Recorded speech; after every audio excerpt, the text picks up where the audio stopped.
Hello, friends, and welcome to yet another webinar today. We are looking at some of the webinars that might add value to our early job seekers and freshers who just passed out of college. Our intention is to bring out a set of business skills and soft skills that can help you launch your career in a most effective way. So, today's topic that we have will focus on networking skills. Now, you may ask, I'm a fresher, I'm just about starting my career. Why do I even have to network? All I need to do is simply get trained and spend some time in my new company and learn the job. But right now, we're living in a world which is so dynamic, and it is impossible for anybody to survive in any industry, for that matter, without learning new things every day. So, in that context as well, we wanted to put out this webinar today on this very interesting topic called networking for beginners, building connections that matter. So, we'll go through this topic for the next half an hour, and I'm sure it will be an interesting listen for you. So, right now, let's look at what is networking. If you talk about network in the computer parlance, obviously, what does a network systems manager do? His job is to connect cables or connect gadgets or connect devices in a way that it together functions in the most effective manner. This is a simple network definition that you can get in when you talk about computers and systems. The same metaphor applies even to people, isn't it?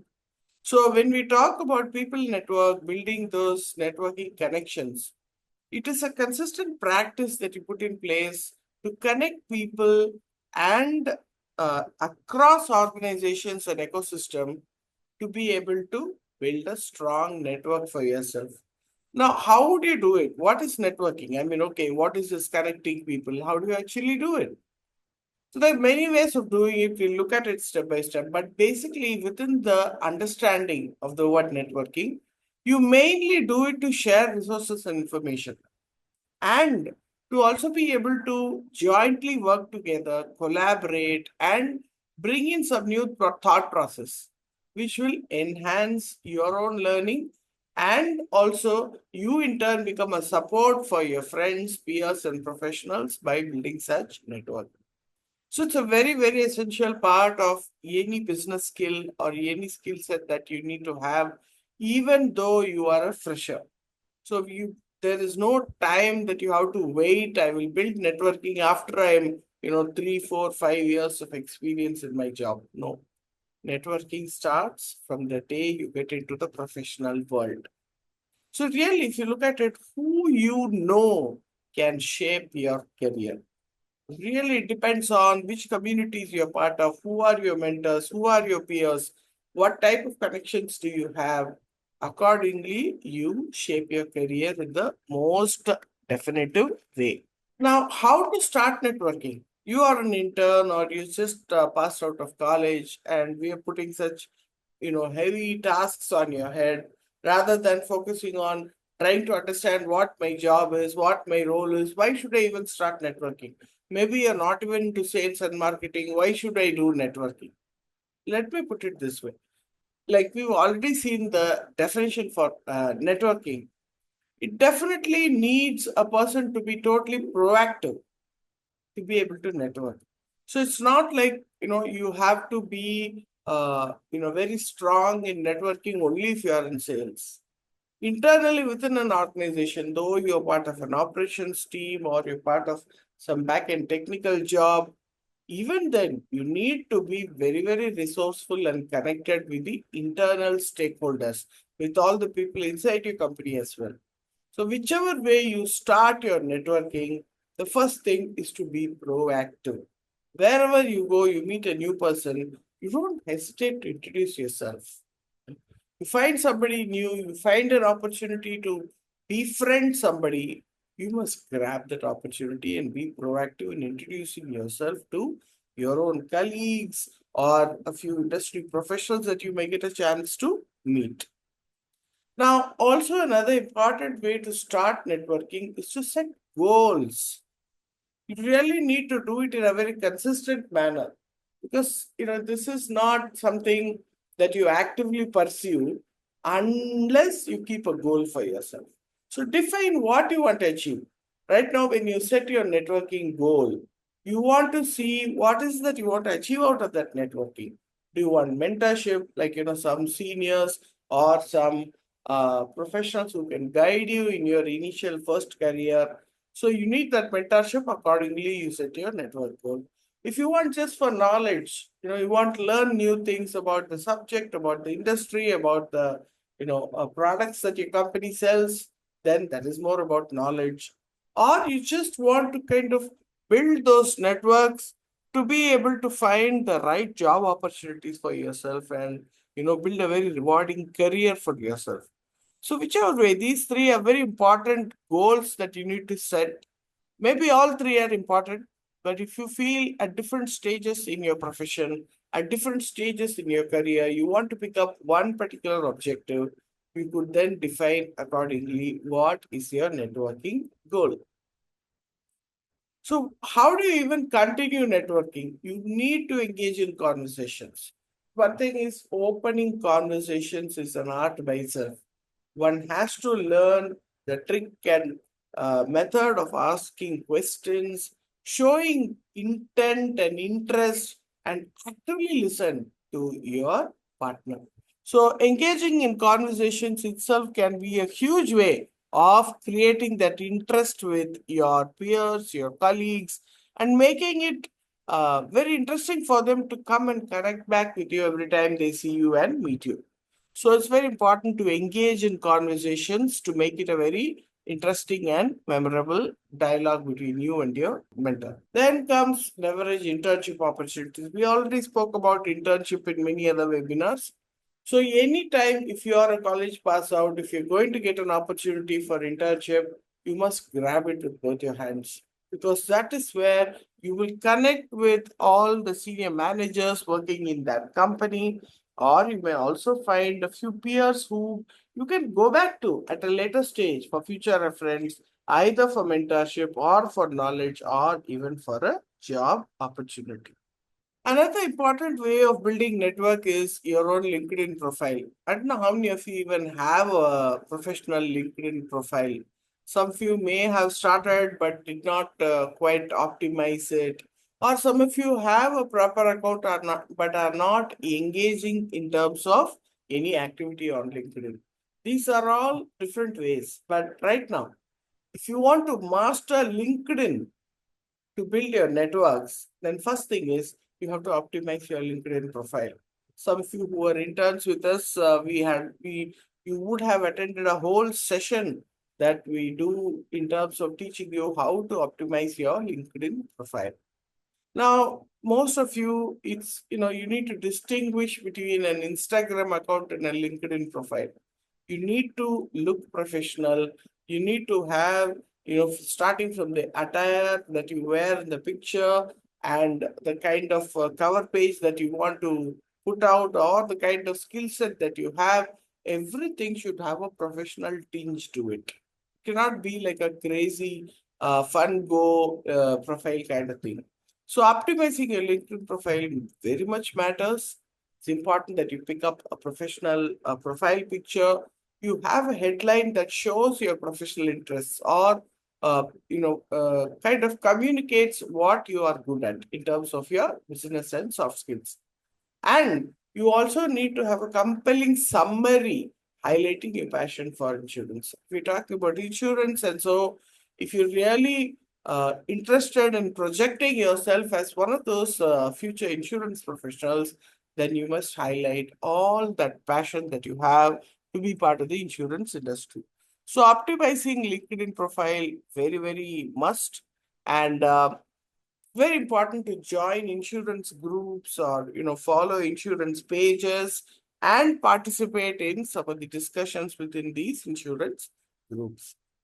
So whenever you have an opportunity, you have a question to ask, or you have a certain insight to share, definitely you must actively pursue it, because simply opening a LinkedIn account and just observing what's happening on the platform doesn't help. You have to be active. You have to share industry insights and engage with posts from the experts that you follow on LinkedIn. Connect with professionals and send personalized messages. Right now, there are many ways in which you can activate your professional LinkedIn account. You may have a premium account, or you may use the email credits, or you may build connections as to first, second, and third level connections. How effectively are you able to grow your connections on LinkedIn is a very, very important task as to how you want to network and build your connections on LinkedIn. Now, moving forward, another important thing outside of the social media platform, let's say you're meeting somebody in person and you want to really, build those kind of networks offline as well. The first thing that you need to develop for yourself is to have something that we call as elevator pitch. This is a very famous term these days. Many people, even the so-called senior professionals and experts, rehearse and practice and evolve their elevator pitch. This particular exercise has come to stay, and a very effective way of how impactfully you're able to introduce yourself to people. So it's about creating that first level impression on people.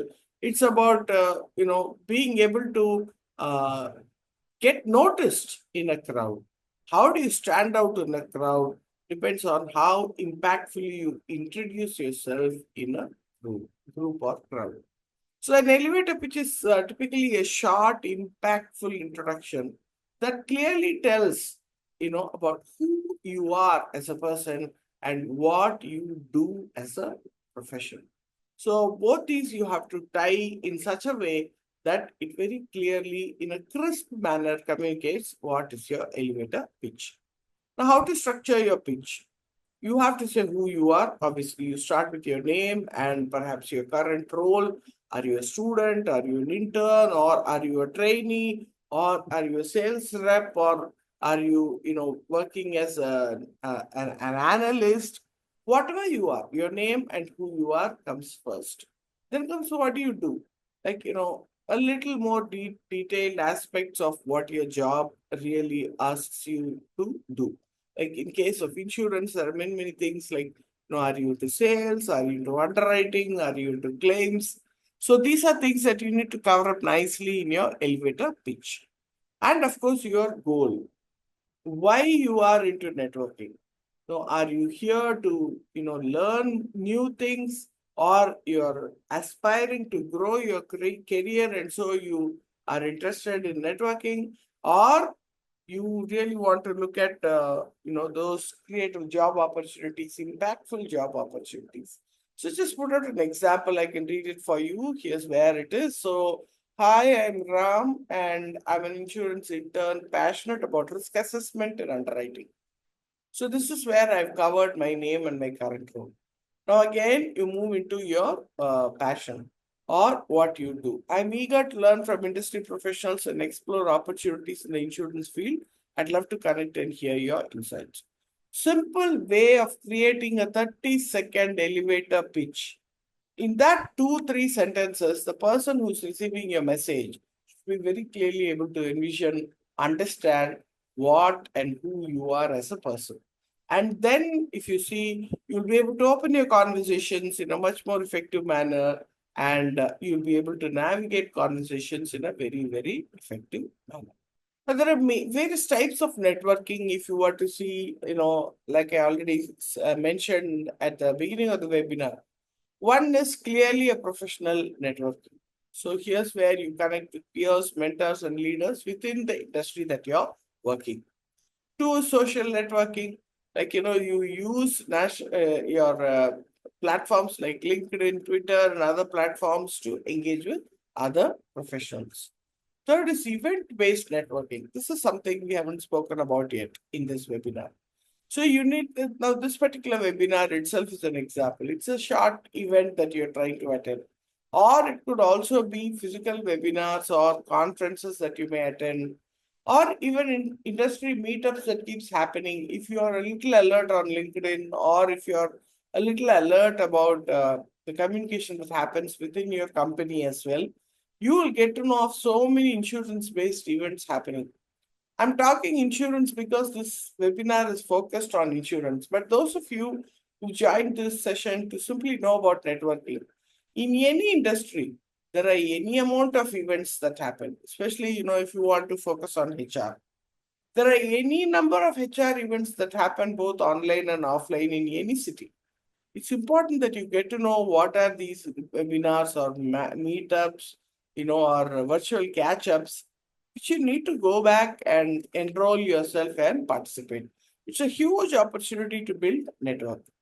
If, for example, there is something called FICCI, there's something called CII, there's something called, these HR HR forums where many heads of HR from various companies join together, come together for certain important topic discussions.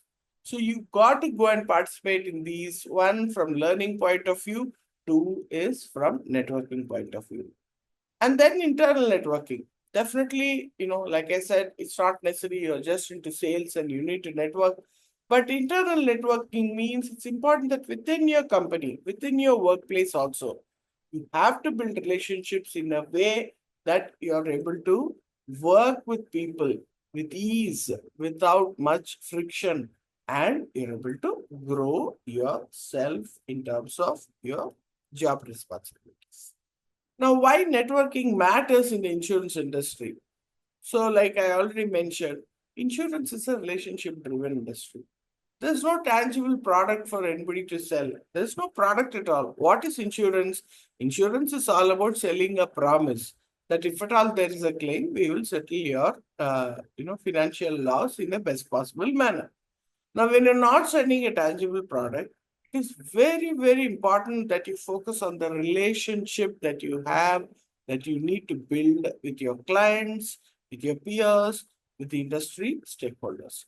So, right now, networking in insurance helps you in various manner. One is, like I said, find your job opportunities and mentorship.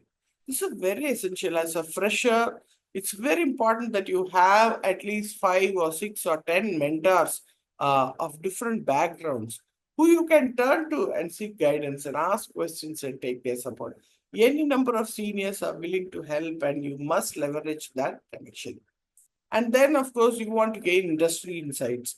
So let's say there are so many things happening in the industry in terms of technology, in terms of regulations, in terms of product innovation, in terms of even new companies coming into the market. So if you want to know what is the latest happening in industry, you need to network. Only then you can stay updated. Of course, the other thing is to build credibility and personal branding. How many people you know or who you know can really shape your career, right? So your own personal branding and credibility also improves the moment you have that kind of relation and that kind of network built within your industry. So career growth through mentorship, career advancement, and even at a later stage, some of these networks and connections can bring you business partnerships. Maybe they can bring you new clients, new business opportunities, highly potential. Because the moment you build credibility, you build that trust, and you build a solid relationship with people, they, given any opportunity that they can help you, they will come back to you and offer support. Let's say they are in a position to place their, business with you as a client. Even that will come your way if you focus on mastering the networking skill. Where to find networking opportunities, especially when you talk about insurance? We spoke about events, right?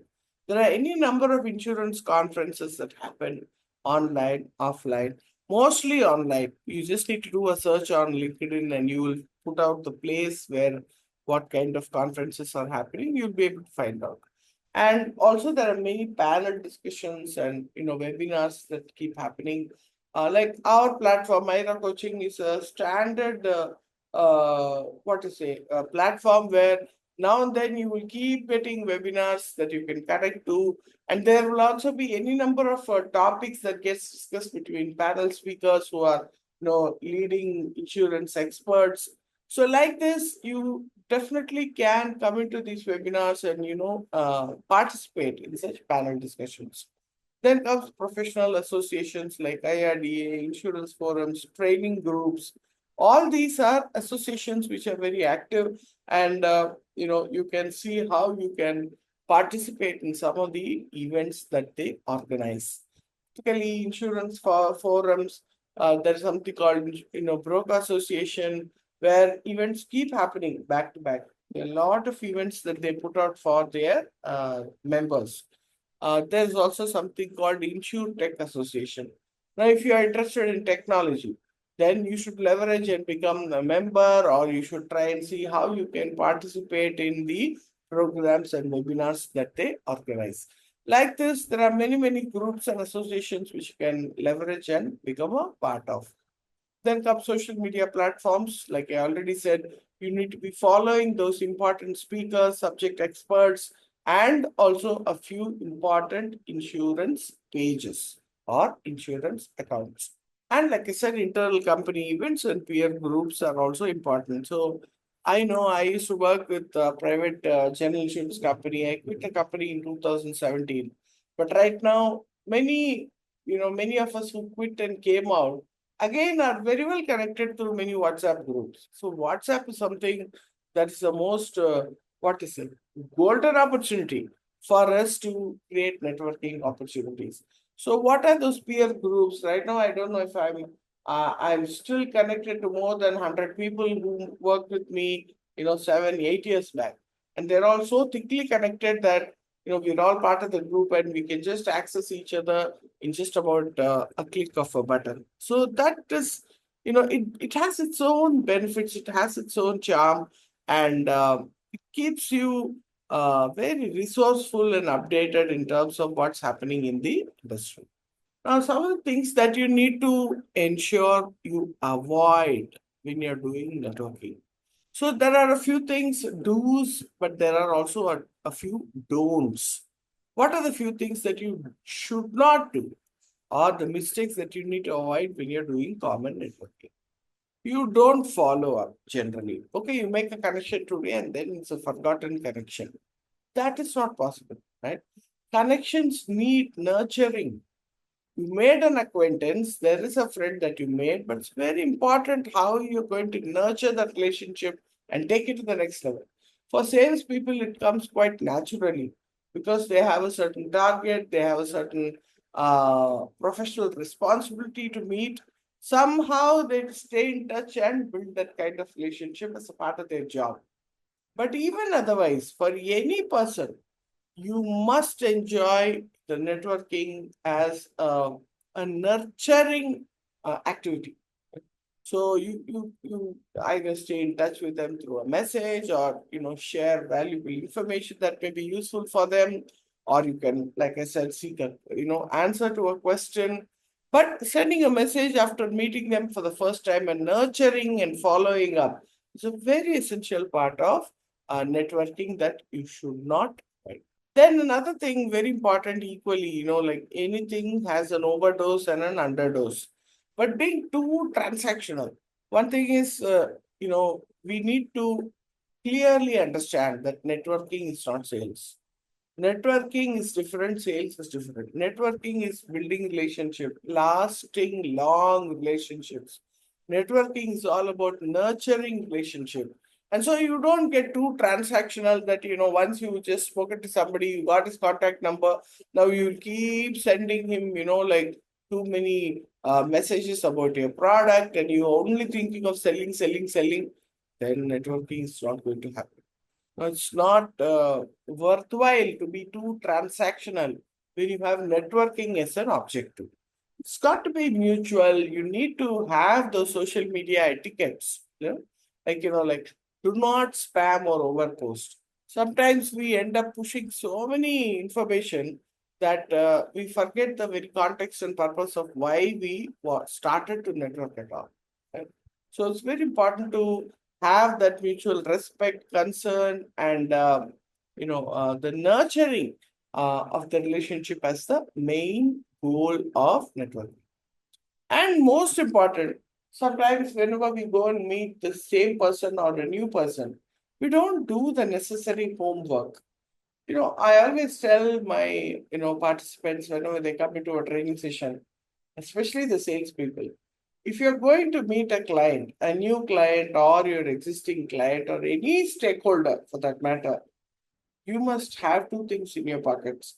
In one pocket, you have some update about their industry, about what matters to that person, some update about his, job or his profile or his nature of industry. Okay, you need to think about what is new in his industry in one pocket, and the other pocket you need to be able to share some new idea to him. So this is the way you add value and you prepare ahead for meaningful conversations to build a very, very effective networking um, opportunity. So right now, there are a few other methods which are, I think, one thing is, like I said, because it's nurturing, we're talking about professional relationships that need to be long lasting. You're not talking about one single transaction.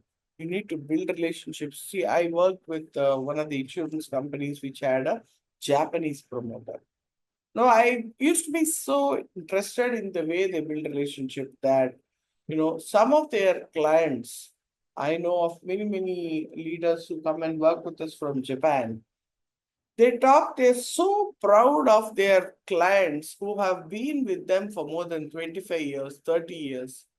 Those are the clients that they've nurtured relationship. They're so proud of being partners with them for minimum 20, 30 years. And it takes a lot of effort, right, to build those kind of long-term relationships. But it's very important to keep that as an end objective. Okay. So long-term relationship building is a very important aspect of networking. Now, how could you do some of these in a very interesting way? So right now, long term, that means what? How do I even, do it in a most creative way that you want to go back and meet that person again and again, and that person also wants to meet you back again and again.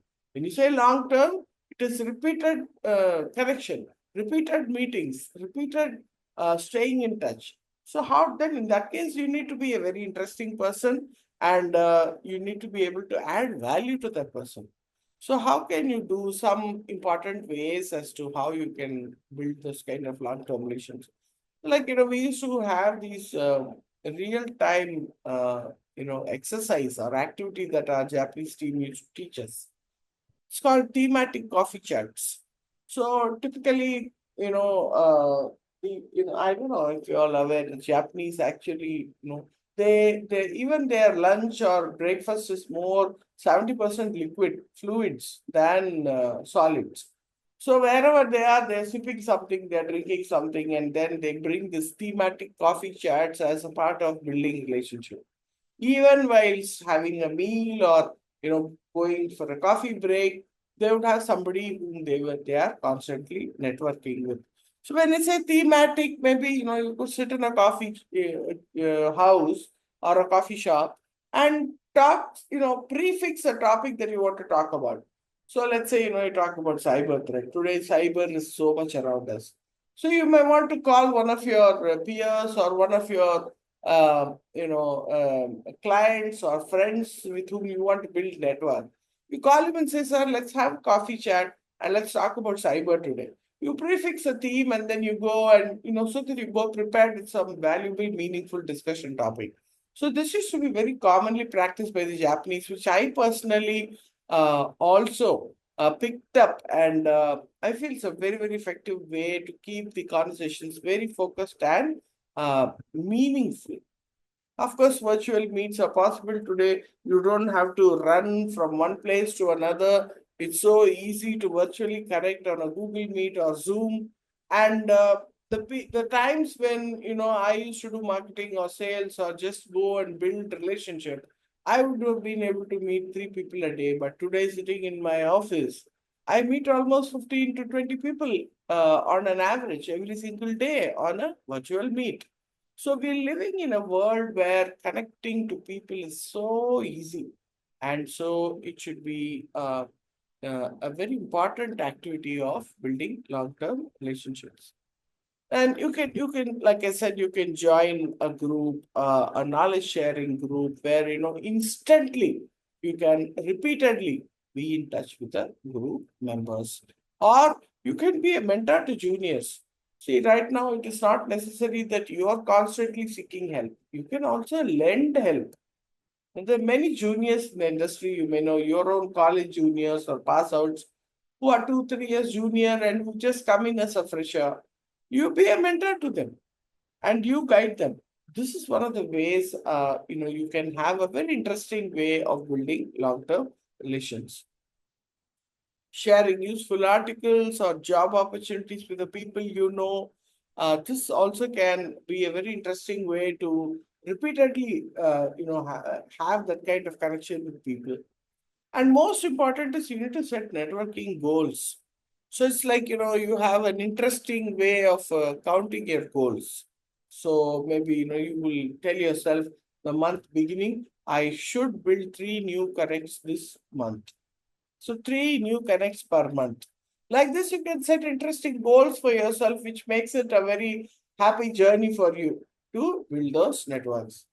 There are also something called walk and talk, right? This is a very important and interesting way. Whenever we used to have these review meets or the annual or half yearly review meets, that's a time when you get to see all the top leaders in one place, right?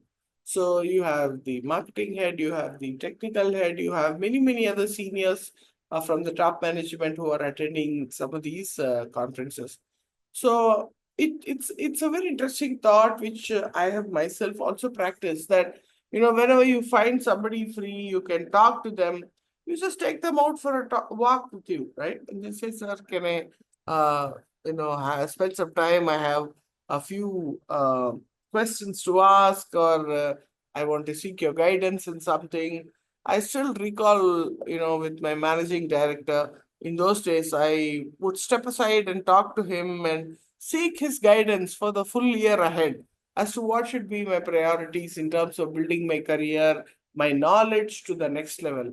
And people are very nice. I mean, seniors are so good that they end up giving you very, very insightful tips that become very useful for you. So, walk and talk is something that's a natural and very interesting way to build solid relationship. We also have something called digital networking jar. So this is where like I said, you go back and reconnect. Right? So use the digital platforms. You go back and reconnect. When you have a digital record of things, what you actually spoke to them last time, and you're able to bring that entire discussion alive, like a follow-up email or a follow-up message, where you're able to connect back with what was spoken last, then it becomes a very, very easy way to continue on building a long-term relationship with a particular uh, person. Like I said, it's very important that you have one insightful question in your pocket to ask. If you're attending an event or a webinar, should have one insightful question that you want to ask at the end of that webinar. That also makes it a very interesting way to build your networking uh, connections. So right now, if you're talking about networking, it's not just about collecting contacts. If you look at a mobile phone, each one of us will have at least 1,000 connections, right? We have saved 1,000 contacts in our mobile. Are they all network? You know them in some way, you might have spoken to them, you saved their number. But it's not about collecting contacts, right? It is about building meaningful relationships, right? So you give it a purpose. This person I want to talk for mentorship. This person I want to build relationship for job opportunities. This person I want to be connected for the sake of knowledge. Like this, when you build meaningful relation, it's not just about taking also. It's also about giving. Like I said, this person is my junior. I want to be his mentor. What are you giving? Right? This event is something which I will use for, maybe exchanging insightful ideas and thoughts. Like this, you need to create a meaningful purpose for each other relation that you want to build as networks. and keep your networking goals, set, daily goals or monthly goals so that you practice it consistently. You go back, reconnect, follow through, and nurture relationship to build long-term networking relationship, right?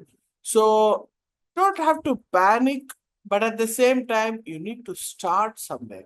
Start small. Maybe you can try with two, three people and experience how you feel about it, how much your confidence level is shooting up, how freely you are able to ask the right questions to the right people. Start small, be authentic.